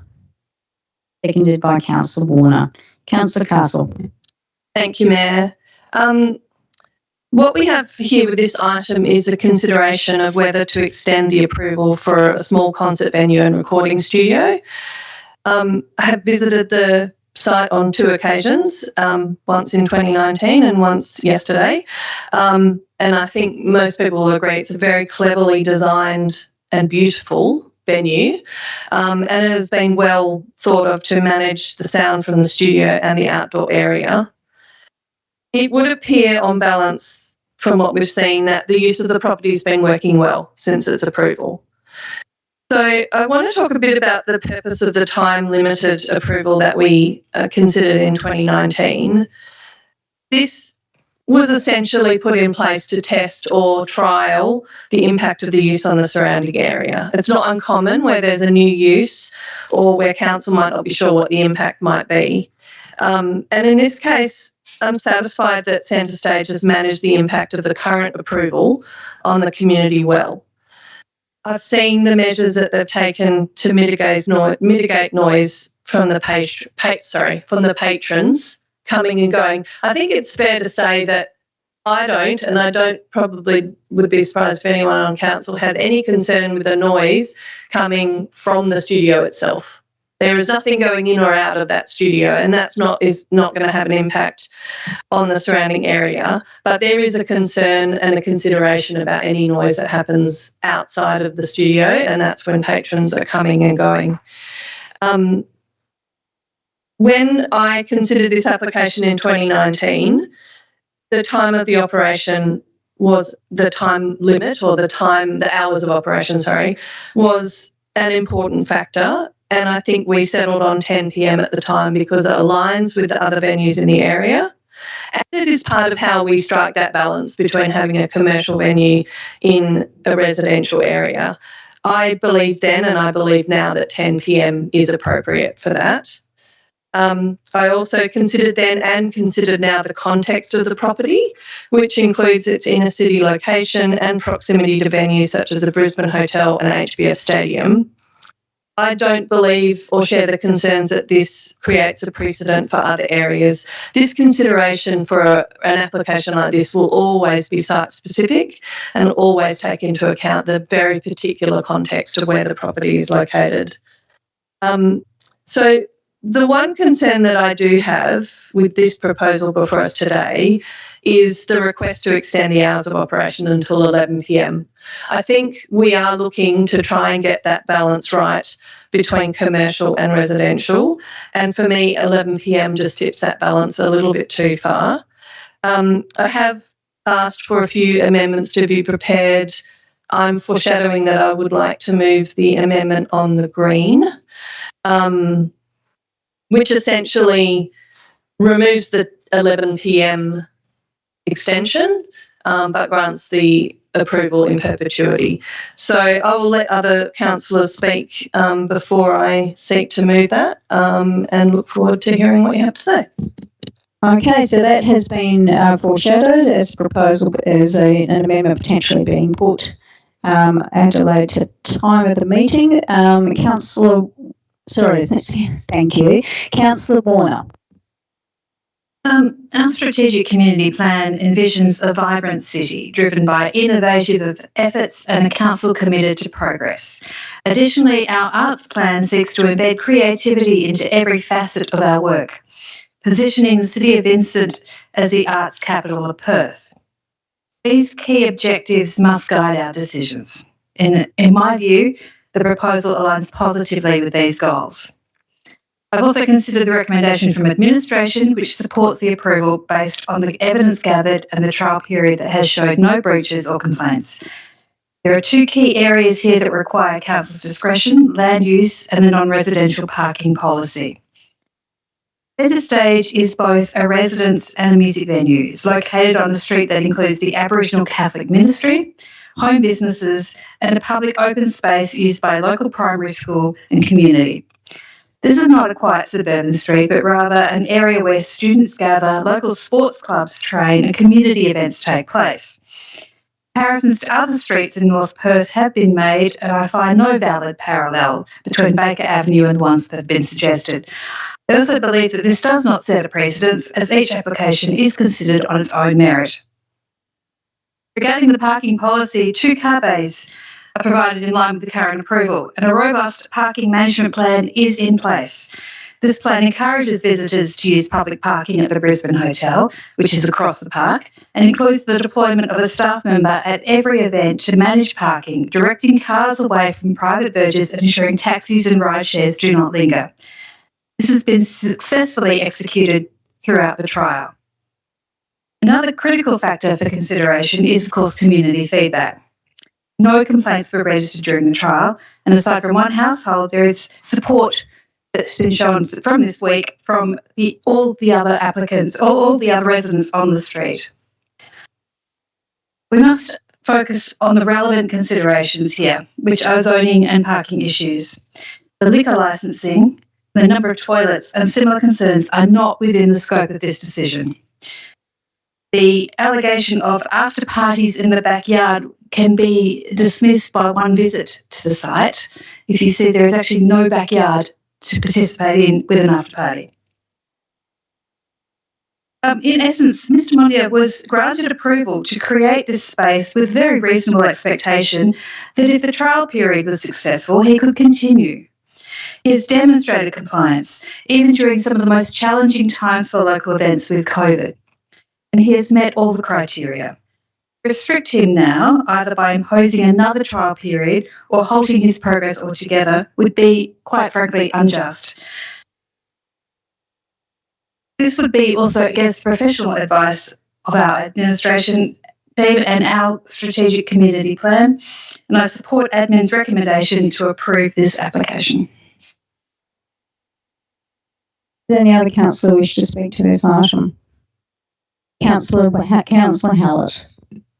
Thank you. I guess one of the challenges for me is that despite that there's positive support across the street, when we talk about stakeholder feedback, we also need to think about proximity and most impact. And so I think the immediate neighbours also have, your right to articulate their concerns. For me, I was here when we first approved it. Beautiful space. That's not unquestioned. That's not actually part of this decision. But I think for me, where I struggle a little bit with what's proposed here, similar to Councillor Castle, is that there was a trial with particular conditions, and that seems to have gone well. And so we're looking at extending the time. But at the same time as that, we're looking to intensify use, both in terms of extending hours and then also the increased day patronage. And so for me, I'm not comfortable with both of those. And so I'm keen to explore the proposed amendment from Councillor Castle, because for me, I think it's about one or the other. We change the intensity of use, potential impact on amenity, and test that through a trial, which I suspect is not particularly of interest to the applicant, or we maintain, I guess, the what's been tested, and then look at extending the time for that. Thanks. Councillor Wolf. Thank you, Mayor. Commercial uses in residential zones are never, ever easy applications, so I really appreciate the residents and community members who've come out to have their say. I do hear the concerns from the studio's direct neighbours and family, and also the voices of support from other residents and community members. Thank you to the applicants for the opportunity to undertake the site visit yesterday. The site visit did allow us to hear about the investment and the thorough process undertaken originally to operationalise centre stage throughout the trial period in compliance with council and other requirements. We saw the significant contribution that it makes to the arts and to the community. And it was really useful, particularly in the context of this application, to see the mitigation measures in place to reduce the impact on residents and neighbours. On balance, I'm broadly supportive of the officer's recommendation, and that's in the context of this being an inner city site context, and particularly in the context of those measures to mitigate impact on neighbours. And those are the physical measures that we've seen at the studio, as well as the conditions that seek to reduce impact as well. That said, I would be open to further discussion around hours of operation and those finishing times in regards to the impact of patrons coming in and out of the studio late at night. Councillor Greer. Thank you, Mayor Zaman. Want to start by acknowledging and visiting the space yesterday. What a unique space for the people in our community that do very much love the type of the music and the art service. I think it's particularly unique and is appealing to a section of our community. Through visiting and reading the reports, I am very much satisfied around the sound inside the studio not coming out, and satisfied about the parking. I want to acknowledge that the trial measures do seem to have been met, and that the venue management plan does seem to be working. The two areas of concern to me, not dissimilar to Councillor Hallett, that the parameters that we're seeking to approve are different from that was part of the trial. And I am concerned about what it does mean in terms of in perpetuity, particularly less of a reflection on the current operation, but what it more means in the future. And would be open to the idea of a 10 p.m. Wrap-up time, in acknowledgement that it is very much in that residential area and it does support striking a balance. So thank you. Councillor Alexander. Well, firstly, I'm surprised that we're suggesting that, basically a concert venue goes ahead in a residential area. So I'm concerned about that. But also, when I read the papers, there's a great complexity to, an 18-month agreement to start. And then it couldn't start for COVID or whatever reason. It couldn't be started. And I actually think there's a lot of discussion to be had by the council before we go either way with this exercise. I think there's a lot to be discussed before you completely rule it out or completely rule it in. So I'm very concerned about there hasn't been enough discussion amongst councillors and the administration to examine some of the things that are purported to be happening or have happened or haven't happened. And I think some of those need to be tested. And, I don't think, I don't feel ready to make a decision. So, I think it should be deferred. Councillor Lafontaine. Thank you, Mayor Simon. I would agree with some of the concerns expressed in the gallery with this one. I sympathise with the neighbours adjacent to this and who object to a commercial venture on a residential house within a residential zone. I wouldn't want this next to me. And I appreciate the broader community support. However, this is not just a music studio. This is a commercial entertainment venture with the added concern mentioned of a liquor license and the possibility of attracting up to 100 customers next door. So, in the interest of protecting the quiet enjoyment of neighbouring properties, I'm not supportive of this proposal. And I also want to make note that the entire city of Vincent is an inner city area. And I think we need to protect that amenity that we have on residential streets that are not commercial. So I would also be supportive of a deferral on this one. Thank you. Councillor Castle, you indicated that you had an amendment. Thank you, Mayor. Yes, I would like to move the amendment on the green. We don't really have a screen that we can look at, but I think everyone's got in front of them. Essentially, at clause 2.2, it would be to delete 11 p.m. in the 3 places that it occurs and replace with 10 p.m. And in clause 2.4, to delete the words Sunday to Thursday and 11 p.m. on Friday and Saturday and insert on any day of the week, all of which has the effect of limiting the operation until 10 p.m. at all times. If I could get a seconder. Do we have a seconder? That's seconded by Councillor Hallett. Thank you. Look, I spoke briefly before about why I had concerns about the extension of time. I think Councillor Hallett summed it up really well in that when we have a trial or a time-limited approval, we are testing the impact. What we're being asked to do in the substantive here is to approve an existing trial and then extend it, which we haven't actually tested. I agree that I think this is probably a more palatable outcome than to set a further time limit on the approval, and so I would seek to effectively extend the trial that we have been trialling, testing for 18 months or for longer than 18 months for this approval. I just want to make a note about the comments that have been made around the future operators of the site. This is always the case that an approval runs with the land and that we can't be guaranteed that the current operator will always be operating it.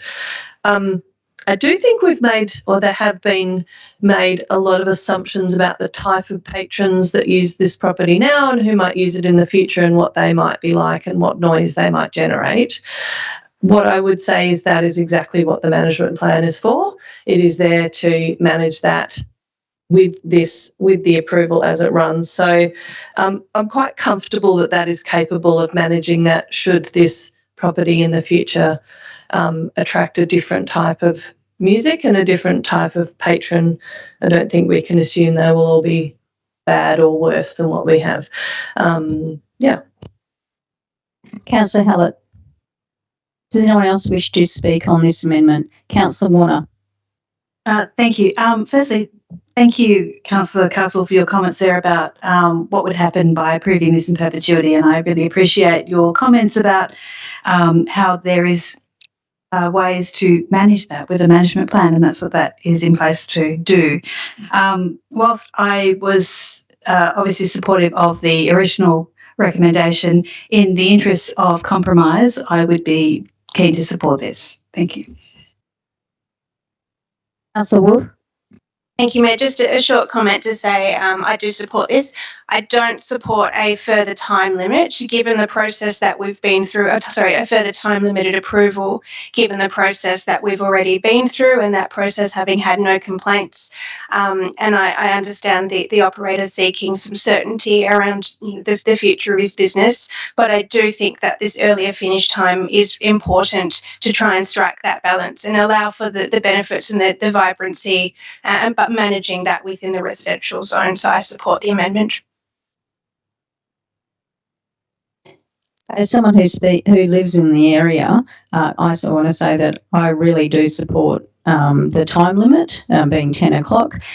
Anyone who lives in this area can't expect things to be quiet from 7 p.m. to 10 p.m. like it is in other suburbs. But it is the case that come 10 p.m. We go from everything being loud and amazing to not, to suddenly being much quieter, and that gives half an hour for crowds to disperse and for people to move on and the like. And I think that certainly limiting anything like this to 10 o'clock is consistent with the rest of the area and people's expectations. So I think that that's a positive amendment. Does anyone else wish to speak on this? Councillor Castle, do you want to say anything? Okay, so I'm going to put the amendment. All those in favour? Against? Okay, so against is Councillor Alexander and Councillor LaFontaine. So we now have in front of us an amended motion. There were 2 comments made. Someone talked about a potential amendment around deferral, and someone talked about a potential amendment around a limitation. But if nobody's moving any further amendments, I will put the amended proposal. Okay, but before I do that, I'm going to go back to the original mover of the motion who doesn't wish to speak. Okay, so we now have the amended proposal in front of us. All those in favour? Against? Okay, that's Councillor Alexander and Councillor LaFontaine against. Okay, thank you. So now we move on to the next proposal, which is 9.4, the outcome of advertising and adoption of local planning policy development guidelines for heritage places. And Councillor Alexander, I'm going to have to ask you to leave the chamber, please. We will call you as soon as this item is finished.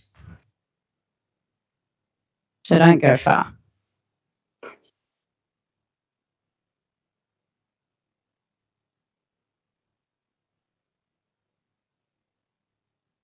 Okay, Councillor Wolf, you would you like to move this proposal? Okay, do we have a seconder? Seconded by Councillor Greer. Councillor Wolf. Thank you. Just some brief comments on this one. I certainly appreciate there's been lots of thought and lots of effort that's gone into distilling some very complex information and adding diagrams into this one to improve readability. But it's still quite a technically dense read. And that's a reflection on the nature of the topic. As I mentioned last week, having had a look at some different iterations of this from other councils across Australia, it's a technically dense read across all of those councils as well. But my request on this one is that we could just clearly signpost somewhere outside the policy that support is available from the planning team to discuss application of this policy to people's individual circumstances and just help them navigate through this regulatory and policy framework. So I'll leave it with administration to decide where that might work best, to be it on the website or on social media or otherwise. But I think it will go far to help make this document a bit more accessible. Thanks. Councillor Greer, did you wish to say anything? Does anyone else wish to speak to this item? Okay then, so I'm going to put the item. All those in favour? Okay, that's carried. Thank you unanimously. And so if someone can please bring Councillor Alexander back in.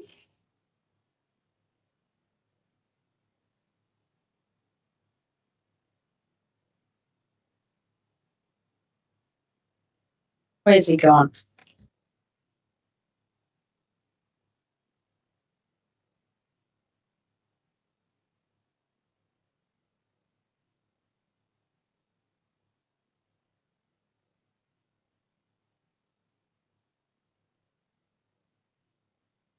There he is.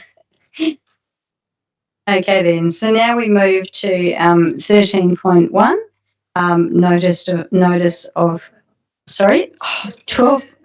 beg your pardon. Now we move to 12.1, consideration of authorisations associated with land management. And this does require an absolute majority decision. Okay, would anyone like to move this item? Moved by Councillor Wolf and seconded by Councillor Greer. And Councillor Wolf, do you wish to say anything? We do have to put this independently because it does require an absolute majority. Does anyone wish to speak to this item? I'm going to put the item. All those in favour? Okay, that's carried. Thank you very much. So then we get to 13.1. What do you...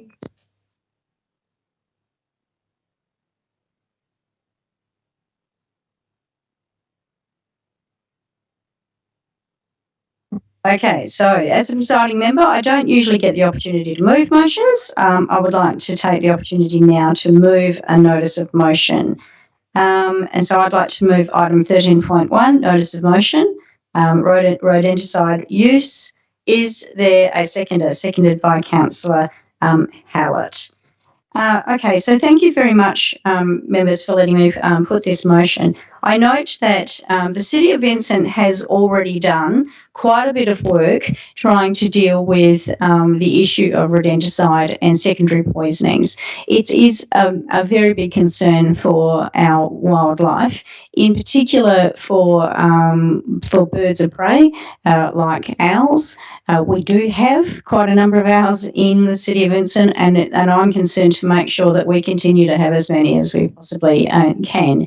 But this is a concern in terms of the risk that it does pose to wildlife. But I'm also really concerned about the impact on dogs, on pets, because of course we know that dying rats will make their way into backyards and the like, and can potentially be eaten by a pet dog or potentially a pet cat, although ideally your cat has been safely contained within your household and so is not going to be at risk of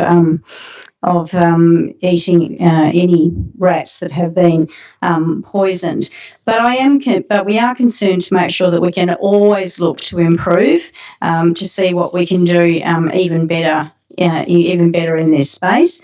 So one of the things that we need to do is to write to WALGA to find out where things have progressed. I suspect it's not really high on the agenda at the moment, but it's always a good idea to put that on the agenda.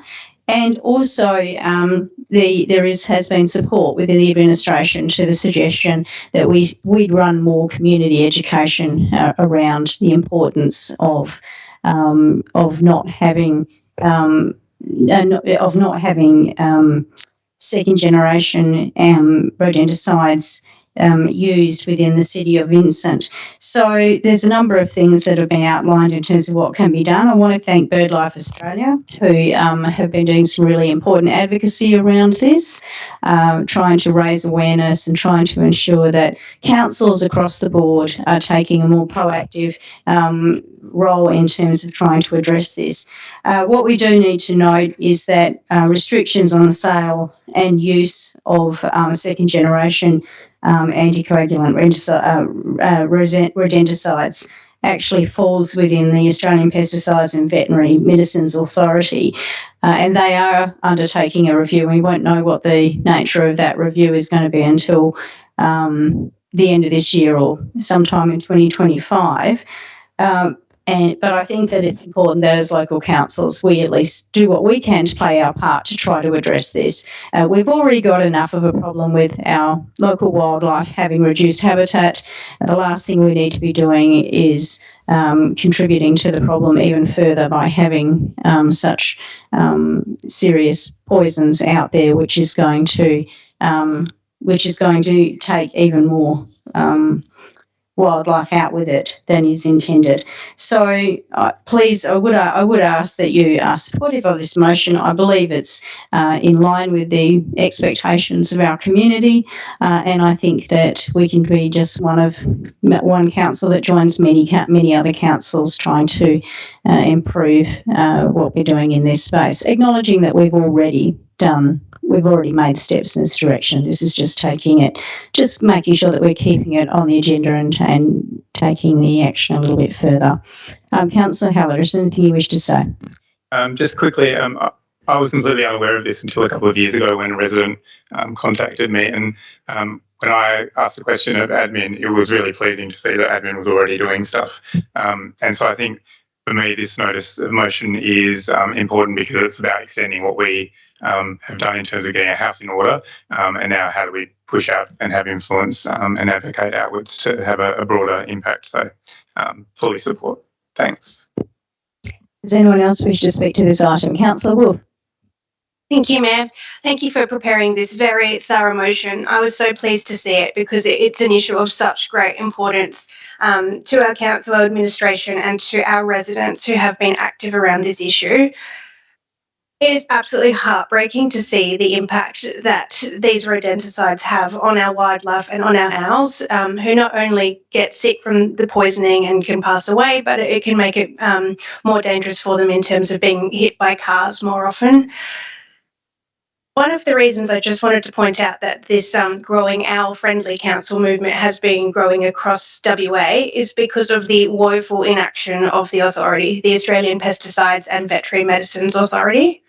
So this Commonwealth body has issued review after review after review into the safety of these rodenticides, and they have always resulted in either inaction or further reviews. So we've got people within the community who are consistently preparing submissions diligently and within the timeframes just for nothing to be done.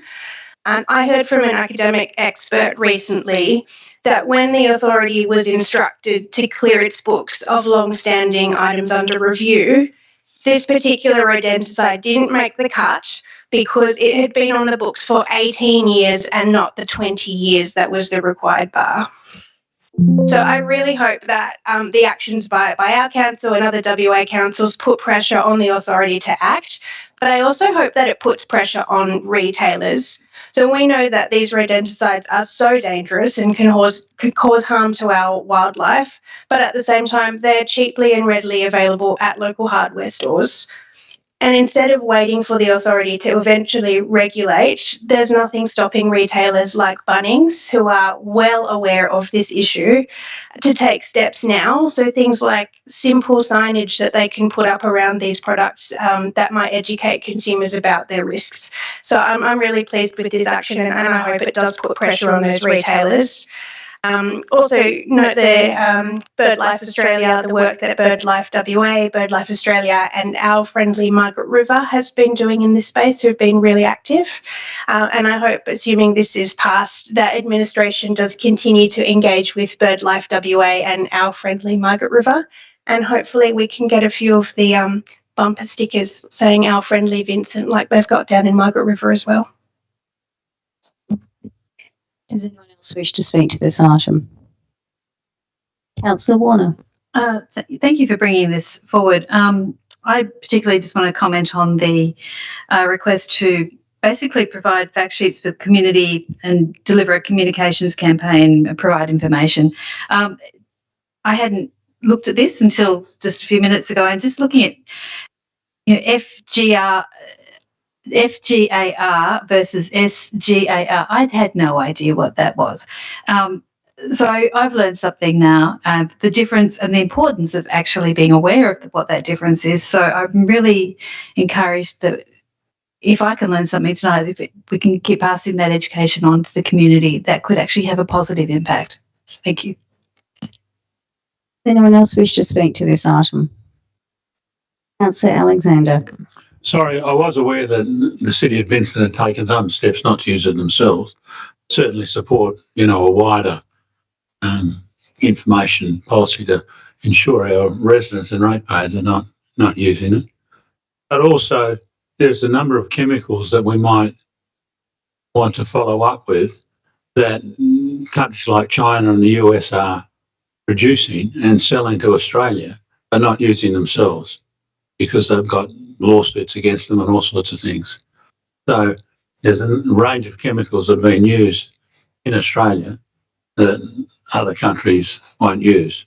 So perhaps as a follow-up to this exercise, we might look at what some of those are. Would anyone else like to say anything in relation to this motion? Okay. Thank you very much for your supportive comments in relation to this. As I say, Vincent has already been doing good work on this, and this, as I see it, is just the next step in order to try to to raise awareness within the community. And if this motion is to be passed, it means that once again we follow up with WALGA. And I certainly agree with the comments by Councillor Wolf that we need to just be putting pressure on the actual decision makers. It's very disappointing that this has been going on for so long. We don't need our wildlife under threat, and nor do we need our dogs under threat. So I'm going to put the motion. All those in favour? Carried unanimously. Thank you very much. Okay. So